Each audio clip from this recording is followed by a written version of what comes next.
Hi అండి, నమస్తే. Welcome to Gana's recipes. ఈరోజు మన రెసిపీలో evening snack item bread kofta ఎలా ప్రిపేర్ చేయాలో చూపించబోతున్నాను.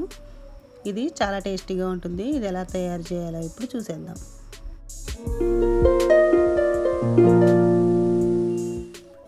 ముందుగా ఒక 4-5 బంగాళదుంపలు తీసుకుని ఇలా కట్ చేసి ఉడకబెట్టుకుని పైన తొక్క తీసేసి ఒక బౌల్లోకి తీసుకుని మెత్తగా మ్యాష్ చేసుకోవాలి.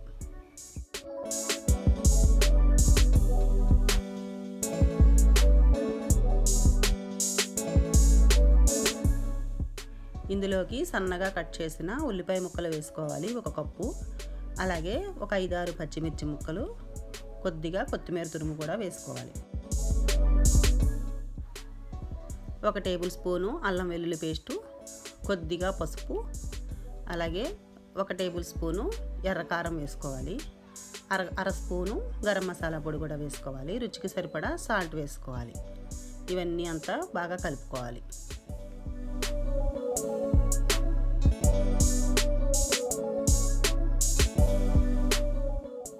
ఇందులోకి ఒక అర స్పూను చాట్ మసాలా కూడా వేసి మొత్తం అంతా బాగా కలుపుకోవాలి.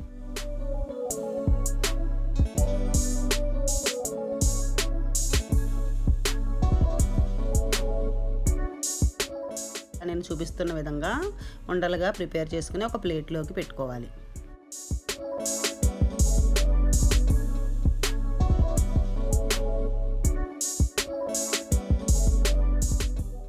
నేను చేస్తున్న కోఫ్తాలకి ఇంచుమించుగా ఒక బ్రెడ్ ప్యాకెట్ అయితే సరిపోతుంది. ఇలా బ్రెడ్ తీసుకుని సైడ్ కట్ చేయాల్సిన అవసరం లేదు. ఒక్కొక్క బ్రెడ్ తీసుకుని వాటర్లో ముంచుకుని జస్ట్ అలా ముంచి తీసేయాలి. ఎక్కువసేపు నానబెట్టకూడదు.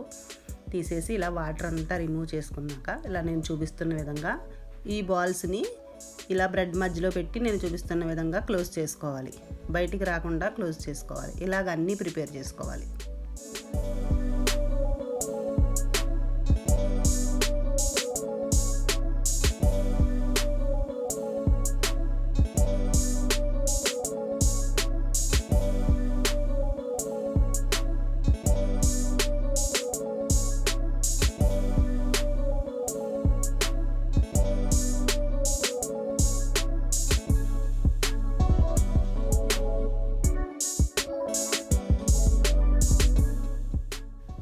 స్టవ్ ఆన్ చేసి కడాయి పెట్టుకుని డీప్ ఫ్రైకి సరిపడా ఆయిల్ వేసి బాగా వేడెక్కిన తర్వాత ఈ కోఫ్తాలన్నీ 1 బై 1 వేసుకుని స్టవ్ మీడియంలో పెట్టి గోల్డెన్ కలర్ వచ్చే వరకు వేయించుకోవాలి.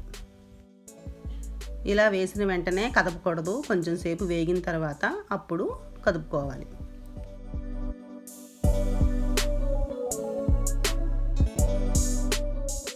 ఇలా అన్ని వైపులా గోల్డెన్ కలర్ వచ్చే వరకు వేయించుకుని ఒక ప్లేట్లోకి తీసుకోవాలి. అంతే, వేడివేడిగా బ్రెడ్ కోఫ్తా రెడీ అయిపోయింది. ఈవినింగ్ స్నాక్స్ కోసం మనకి బ్రెడ్ కోఫ్తా రెడీ అయింది. ఇది టమాటో కచప్తో తింటే చాలా బాగుంటాయి. మీరు కూడా తప్పకుండా ట్రై చేసి చూడండి. ఈ రెసిపీని మీరు కూడా లైక్ చేయండి, షేర్ చేయండి. అలాగే ఫస్ట్ టైం మన ఛానల్ చూసి వాళ్ళైతే సబ్స్క్రైబ్ చేసుకోండి. Thank you for watching.